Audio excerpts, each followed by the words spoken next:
வணக்கம். இது சுடர் ஊடகத்தின் அரசியல் ஆய்வு. இஸ்ரேல் ஈரான் போர் காரணமாக அமெரிக்க ஜனாதிபதி டொனால்ட் ட்ரம்ப் இன்று இரவு G7 உச்சி மாநாட்டிலிருந்து ஒரு நாள் முன்னதாகவே புறப்பட உள்ளதாக வெள்ளை மாளிகை அறிவித்திருக்கின்றது.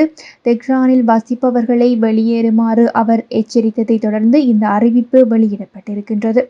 மத்திய கிழக்கில் நடந்து கொண்டிருக்கும் நிகழ்வுகளின் காரணமாக ஜனாதிபதி டொனால்ட் ட்ரம்ப் இன்று இரவு நாட்டு தலைவர்களுடன் இரவு உணவிற்கு பின்னர் புறப்படுவார் என வெள்ளை மாளிகையினுடைய செய்தி தொடர்பாளர் இந்த தகவலை வெளியிட்டிருக்கின்றார். ஈரான் தலைநகர் தெஹ்ரானை விட்டு உடன் வெளியேறுமாறு அமெரிக்க ஜனாதிபதி டொனால்ட் ட்ரம்ப் கடும் எச்சரிக்கை வெளியிட்டதை அடுத்து தன்னுடைய ட்ரூத் சோஷியல் தளத்தில் பதிவிட்ட டொனால்ட் ட்ரம்ப் அவர்கள் இந்த தகவலையும் வெளியிட்டிருக்கின்றமை குறிப்பிடத்தக்கது. அதில் ஈரான் அணுகுண்டு வைத்திருக்க கூடாது என மீண்டும் வலியுறுத்திய அவர், அணுசக்தி ஒப்பந்தத்தில் கையெழுத்திடாத ஈரானுக்கு பெரிய தவறு இழைக்கப்பட்டிருப்பதாகவும் கூறியிருக்கின்றார். இதன்படி தெஹ்ரானில் நிலவிய அபாய சூழலை கருத்தில் கொண்டு அங்கிருக்கும் மக்களை உடனடியாக வெளியேற்றும்படியும் டொனால்ட் ட்ரம்ப் அவர்கள் எச்சரிக்கை விடுத்திருப்பதாக அந்த தகவலானது வெளியிடப்பட்டிருக்கின்றது. தயாராக இருங்கள் என தன்னுடைய அதிரடி அறிவிப்பையும் டொனால்ட் ட்ரம்ப் அவர்கள் வெளியிட்டிருக்கின்றமை குறிப்பிடத்தக்க ஒரு விடயமாக காணப்படுகின்றது.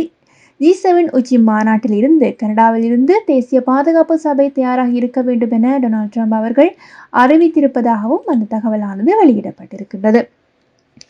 இந்த நிலையில் மத்திய கிழக்கில் ஈரான் மற்றும் இஸ்ரேல் இடையிலாக நிலவும் போர் நிலைமை நாளுக்கு நாள் கடுமையாகி வருகின்றது.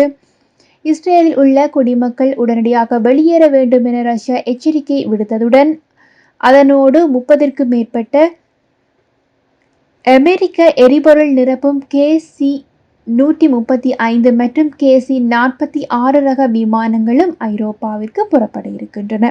இவை நடுவானில் பறக்கும் போர் விமானங்களுக்கு எரிபொருள் வழங்கும் திறன் கொண்டவை எனவும் சர்வதேச ஊடகங்களின் தகவலின் அடிப்படையில் இவை பெரிய போர் திட்டத்தின் பகுதியாக அனுப்பப்பட்டிருக்கலாம் எனவும் கூறப்பட்டிருக்கின்றது. நடுவானில் எரிபொருள் நிரப்ப வேண்டியதன் அவசியம் ஏன் என்றொரு கருத்தும் போது வெளியிடப்பட்டிருக்கின்றது. இஸ்ரேலின் F-15 ரக போர் விமானங்கள் நீண்ட தூரம் பறக்கக்கூடியவை. ஆனால் F-16 ரக விமானங்கள் போன்றவற்கு இந்த அளவிலான தூரத்தை கடக்க எரிபொருள் அவசியமாகின்றது. தற்போதைய சூழ்நிலையில் இஸ்ரேலுக்கு ஆதரவளிக்கும் எந்த நாடுகளும் விமானங்களை தரை இறக்க அனுமதிக்க முடியாத சூழ்நிலையும் உருவாகியிருக்கின்றது. ஏனெனில் இத்தகைய நாடுகள் மீது தாக்குதல் நடத்த இஸ்ரான் எச்சரிக்கையும் விடுத்துள்ளது. இதனால் இஸ்ரேல் மற்றும் அதனை ஆதரிக்கும் அமெரிக்கா போன்ற நாடுகள் நடுவானில் எரிபொருள் நிரப்பும் விமானங்களுடைய முக்கிய பங்காக பார்க்கின்றன. ஈரானினுடைய அணு தளங்கள் அல்லது இராணுவ வளங்களை இஸ்ரேல் தாக்கும் சூழ்நிலையில் அமெரிக்கா நேரடியாக ஈரானுடன் மோதும் சாத்தியம் குறித்தும் பாதுகாப்பு வட்டாரங்களில் பரபரப்பு தகவல்கள் வெளியிடப்படுகின்றன. குறிப்பாக ஈரானின் அமெரிக்க தளங்கள் இருப்பது அதற்கொரு முக்கிய காரணமாக பார்க்கப்படுகிறது. போர் ஆரம்பிப்பதற்கு முன் அமெரிக்கா ஈரானிடம் தங்கள் தளங்களை தாக்க வேண்டாம் என கோரியதாகவும் அந்த கோரிக்கை நிராகரிக்கப்பட்டால் அமெரிக்கா நேரடியாக ஈரானை சவாலுக்கு அழைக்கும் வாய்ப்பு உள்ளதாகவும் ஆய்வாளர்கள் கருதுகின்றார்கள். இதனை அதிர்வுகளை இணைத்து பார்க்கும்போது ரஷ்யா தன்னுடைய குடிமக்கள் மீது கவலை கொண்டிருப்பது இயல்பானதான ஒரு நிலையாக காணப்படுவதோடு எகிப்து வழியாக 24 மணி நேர உதவியுடன் வெளியேற வாய்ப்பு தரப்பட்டுள்ளதாகவும் இந்த எச்சரிக்கையினுடைய தீவிரத்தை உணர்ந்திருப்பதாகவும் தற்சமயம் தகவல்கள் வெளியிடப்பட்டிருக்கின்றன. இஸ்ரேல் ஈரான் மோதல் தொடரும் பட்சத்தில் ஈரான் தன்னுடைய அணு ஆயுத திட்டங்களை மேம்படுத்த வாய்ப்பும் அதிகரித்திருக்கின்றது.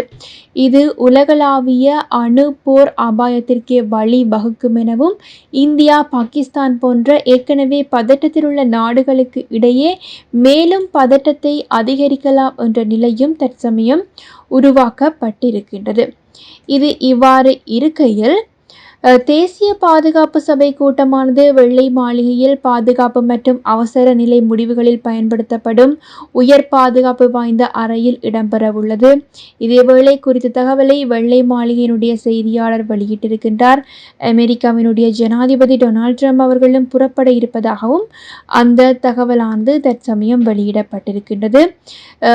நாளுக்கு நாள் இந்த போரானது அதிகரித்து வந்து பதட்டத்தையும் அதிகரித்திருப்பதாக கூட்டப்பட்டிருப்பதாகவும் அந்த தகவலானது வெளியிடப்பட்டிருக்கின்றது. இஸ்ரேலினுடைய ஹபா வளைகுடாவில் பசான் குழுமத்துக்கு சொந்தமான எண்ணெய் சுத்திகரிப்பு நிலையம் மீது ராக்கெட் தாக்குதல் நடத்தப்பட்டதில் 3 பேர் உயிரிழந்திருக்கின்றார்கள். தாக்குதல் தொடர்பிலே பசான் குழுமம் அறிக்கையொன்றையும் வெளியிட்டிருக்கின்றது. தாக்குதலில் தங்கள் உற்பத்தி நிலையங்கள் பலமாக சேதமடைந்துள்ளன, குறிப்பாக மின் உற்பத்தி நிலையம் கடுமையாக பாதிக்கப்பட்டிருக்கின்றது எனவும் இதனால் தங்களுடைய எண்ணெய் சுத்திகரிப்பு நிலையம் மற்றும் உட்பகுதி குழும நிறுவனங்கள் அனைத்தும் நிறுவப்பட்டிருப்பதாகவும் அந்த நிறுவனமானது தெரிவித்திருக்கின்றது.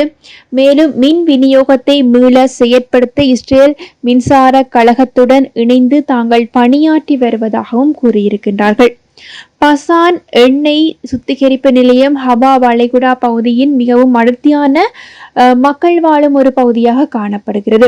இந்த நிலையில் முக்கிய அடையாளமான ஹூலிங் டவர் நீண்ட நாட்களாகவே ஈரானை சேர்ந்த ஹிஸ்புல்லா போன்ற எதிரிகளின் தாக்குதலுக்கு பக்கபலமாக இருந்துள்ள நிலையிலும் ஆனால் இது வரை நேரடி தாக்குதலை மேற்கொள்ளவில்லை எனவும் கூறப்பட்டிருக்கின்றது. இந்த நிறுவனம் சுற்றுச்சூழலை கடுமையாக மாசுபடுத்துவதனால் மற்றும் தாக்குதல் ஏற்பட்டால் பேரழிவு ஏற்படும் என்ற பயத்தால் மக்கள், சுற்றுச்சூழல் ஆய்வாளர்கள் உள்ளிட்டோர் நீண்ட காலமாக இதனை மூட போராடியும் வந்திருக்கின்றார்கள். இதனை அடுத்து 2022 ஆண்டு இஸ்ரேல் அரசாங்கமானது இந்த எண்ணெய் சுத்திகரிப்பு நிலையத்தை 2030 ஆண்டுக்குள் வேறு இடத்திற்கு மாற்றவும் உத்தரவிட்டிருந்தார்கள். அதற்கான திட்டத்தின் ஒரு பகுதியாக இந்த நிறுவனத்தில் உள்ள பெரிய எண்ணெய் களஞ்சிய கொள்கலன்களும் அகற்றும் பணிகளும் இந்த ஆண்டு தொடங்கவிருந்தமையும் குறிப்பிடத்தக்க ஒரு விடயமாக பார்க்கப்படுகிறது. உச்சகட்ட போர் பதட்டம் காரணமாக ஈரானினுடைய அரச தொலைக்காட்சி ஒளிபரப்பு தலைமையகம் மீது குண்டு தாக்குதலை வீசி தகர்த்தெறிந்திருக்கின்றார்கள் இஸ்ரேலிய இராணுவத்தினர். இவ்வாறு பதட்டங்கள் அதிகரித்திருக்கின்ற நிலையில் இந்த அதிகரிக்கும் முறுகல் நிலைக்கு மத்தியில் இலங்கை அரசாங்கமும் தங்களுடைய முடிவை எடுத்திருக்கின்றார்கள்.